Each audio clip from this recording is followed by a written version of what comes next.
మన ప్రభును ప్రియరక్షకుడైన యేసుక్రీస్తు ప్రభు యొక్క అతి పరిశుద్ధమైన నామములో ఎల్లరికూ కృపయు సమాధానము కలుగునుగాక. అనుదిన పాఠకులకు అందరికీ కూడా హృదయపూర్వకమైన వందనాలు తెలియజేస్తున్నాం.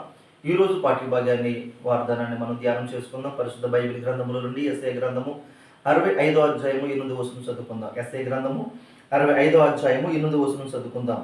యెహోవా ఇలాగూ సెలవిస్తున్నాడు, ద్రాక్ష గెలలో క్రొత్త రసము కనబడినప్పుడు జనులు ఇది దీవెనకరమైనది, దాన్ని కొట్టివేయకుము అని చెప్పుదురు కదా.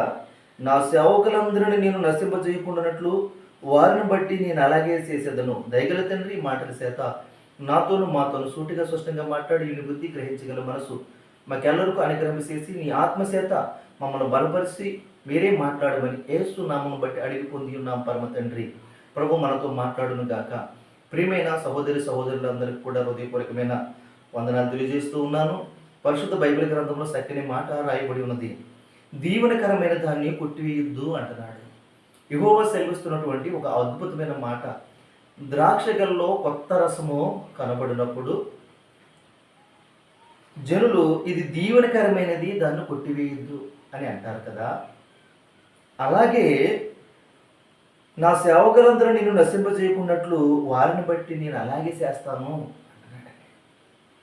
మన తోటలో ఒక జామ చెట్టు కానీ, ఒక మామిడి చెట్టు కానీ, ఏదైనా ఒక ఫలభరితమైన ఒక చెట్టు, ఒక పోతతో కానీ కాపుతో కానీ ఉన్నప్పుడు, ఆ ఫలాలతో ఉన్నప్పుడు ఆ చెట్టును చూసి, అయ్యా ఒకవేళ ఒక వ్యక్తి ఎవరైనా నరికేసి పారేయాలని ఒక ఆశపడి దాని మీద ఒక గొడ్డలి కానీ కత్తి కానీ పెట్టినప్పుడు, అయ్యా ఎందుకు నరికేస్తున్నారు దాన్ని, అయ్యా దాన్ని నరికివేయద్దు, అది ఫలాలతో ఉంది, పూతతో ఉంది, కాపుతో ఉంది, ఫలభరితమైన చెట్టు, దీవెనకరమైన దాన్ని కొట్టేయద్దు అంటారు కదా.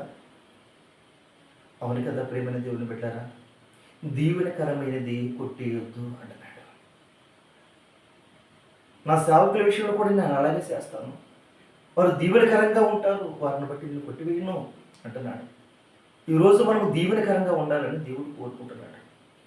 ఒకసారి ఆలోచించేయండి, దీవెనకరమైన చెట్టు ఎలాగైతే కొట్టివేయదు. కొత్త ద్రాక్ష గెలకి, ఆ ద్రాక్ష గెలలో కొత్త రసము కనబడినప్పుడు ఒక కొత్తదనం ఉందయ్యా, ఒక మార్పు వచ్చిందయ్యా, ఒక మార్పు కనపడుతుంది అయ్యా, పూత కనపడుతుంది అయ్యా, పిందులు కనపడుతున్నాయి, ఫలభరితమైనటువంటి స్థితి కనపడుతుంది, దాన్ని కొట్టేయద్దు. ఈరోజు నీలో నాలో మనలో ఒక కొత్తదనం, ఒక నూతన మనసు, నూతన మనస్సాక్షి, నూతన క్రియ, నూతన హృదయము, నూతన ఆలోచనలు మనలో కనపడినప్పుడు దేవుడు కొట్టివేసేటువంటి కాదండి. నిన్ను బట్టి నీ కుటుంబం దీవింపబడాలి, నిన్ను బట్టి సంఘము దీవింపబడాలి, నిన్ను బట్టి సమాజం దీవింపబడాలి, నిన్ను బట్టి ప్రతి ఒక్కరూ ఆశీర్వదింపబడాలి.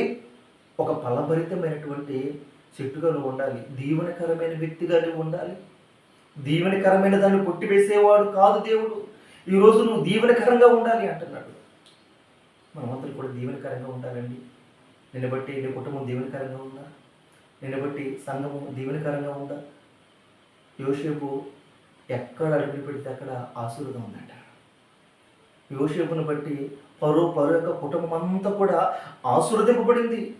ఇంటిలో ఆశీర్వాదము, బయటికి వెళ్తే ఆశీర్వాదము, పొలంలో ఆశీర్వాదము, ఎక్కడ అడుగులు పెడితే అక్కడ ఆశీర్వాదము. ఒక యోసేపు ఆశీర్వాదకరంగా ఉన్నాడు. ఈరోజు మనం కూడా ఆశీర్వాదకరంగా ఉండాలి. దేవుడు అతనికి తోడుగా ఉన్నాడు కాబట్టి అతను ఇల్లున ప్రతి చోట ఆశీర్వదింపబడింది. ఈరోజు నువ్వు దేవుని యొక్క తోడు ఉండాలి. దేవుని బట్టి నువ్వు నూతన హృదయం నీకు ఉండాలి, మారు మనసు అనుభవం నీకు ఉండాలి, నూతన క్రియ నీ పట్ల జరగాలి, నీ ఆలోచన మారాలి, నీ చూపులు మారాలి, నీ ప్రవర్తన మారాలి, నీ నడక మారాలి, నీ ఉద్దేశం మారాలి, నీలో మార్పు రావాలి, నీలో క్రొత్తదనము రావాలి, నీలో ఒక నూతన క్రియ జరగాలి. మరలా నువ్వు జన్మించాలి. నువ్వు అలా జన్మిస్తే, అలా నూతన మనసు నీకు వస్తే, మారు మనసు నువ్వు కలిగి ఉంటే నువ్వు కొట్టివేయబడవు, నువ్వు నరికివేయబడవు, నువ్వు నరకానికి వెళ్ళిపోవు. అందుకనే అయ్యా ఇది దీవెనకరమైనది, ఇది ఆశీర్వాదకరమైనది, ఇది ఫలభరితమైనది, ఇది పూతతో ఉన్నది, దీన్ని నరికివేయద్దు, దీవెనకరమైన దాన్ని కొట్టియొద్దు అని యెహోవా సెలవిస్తున్నాడు కదా. సహోదరి సహోదరుడా, ఈరోజు నువ్వు దీవెనకరంగా ఉంటే నిన్ను బట్టి అందరూ సంతోషిస్తారండి. నువ్వు దీవెనకరంగా ఉండాలని దేవుడు కోరుకుంటున్నాడు. నువ్వు అనేక మందికి ఆశీర్వాదకరంగా ఉండాలని కోరుకుంటున్నాడు. అబ్రహాము ఆశీర్వాదకారకుడయ్యాడు. ఈరోజు ఆయన బట్టి అనేకమైన జనాంగాలు, ఆయన బట్టి సమస్త జనులు ఆశీర్వదింపబడ్డారు. ఆయన ఆశీర్వాదకారకుడిగా ఉన్నాడు. ప్రియమైన దేవుని పెట్టారా, మనం కూడా అలాగూ ఆశీర్వాదకరంగా ఉండాలి. మనల్ని బట్టి మన కుటుంబం ఆశీర్వాదకరంగా ఉండాలంటే మనలో మార్పు రావాలి, మనలో క్రొత్త రసము కనబడాలి. అదే మాట రాస్తున్నాడు ఆయన. ద్రాక్ష గెలలో క్రొత్త రసము కనబడినప్పుడు జనులు ఇది దీవెనకరమైనది, దాన్ని కొట్టివేయకు మనసు చెప్పుదురు. నా సేవకులందరినీ నేను నశింప చేయకుండానట్లు వారిని బట్టి కూడా నేను అలాగే చేస్తాను అంటున్నాడు. కనుక ఒక్కసారి ఆలోచన కలిగి ఉందాం. మనం కూడా దీవెనకరంగా మనం ఉందాం. మనలో మనం చూసినప్పుడు ప్రభు రూపం కనపడాలి, మన మాటలో మార్పు ఉండాలి, మన క్రియల్లో మార్పు ఉండాలి, మన చూపుల్లో మార్పు ఉండాలి. మనము క్రీస్తు లక్షణాలు కలిగిన వ్యక్తిగా మనం ఉన్నప్పుడు అనేక మందికి దీవెనకరంగా ఉంటాం, అనేక మందికి ఆశీర్వాదకరంగా ఉంటాం. మన బట్టి అనేకమైన కుటుంబాలు ఆశీర్వదింపబడాలి. నువ్వు చేతులెత్తి ఆశీర్వదించే వారిగా ఉండాలి. నీ నోటి నుండి వచ్చే ప్రతి మాట, మన నోటి నుంచి వచ్చే ప్రతి మాట ఆశీర్వాదకరంగా ఉండాలి, దీవెన వచనమై ఉండాలి, ఆశీర్వాద వచనంగా ఉండాలి. నువ్వు ఆశీర్వాదకరంగా ఉండాలి. మనం నిత్యరాజ్యానికి వారసులు కావాలి. ఎటు మాటలు మనలో దేవుడు దీవించి ఆశీర్వదించును గాక. ఆమె ఆమె ఆమె. దయగల తండ్రి, నాతో మాతో సూటిగా స్పష్టంగా మాట్లాడు. దీవెనకరమైన దాన్ని కొట్టివేయద్దంటున్నా. అవును ప్రభు, మేమందరం కూడా అయ్యా దీవెనకరంగా ఫలభరితంగా ఫలించే చెట్టుగా అయ్యా మమ్మల్ని అందరూ కూడా ఉంచమని, అయ్యా మంచి ఫలాలు ఫలించే ఒక చెట్టుగా మమ్మల్ని ఉంచమని, నిత్యరాజ్యానికి వారసులు మీ భాగ్యం మాకు అందరికీ దయచేయమని యేసు నామమున బట్టి అడిగి పొంది ఉన్నాం పరమ తండ్రి. ఆమేన్.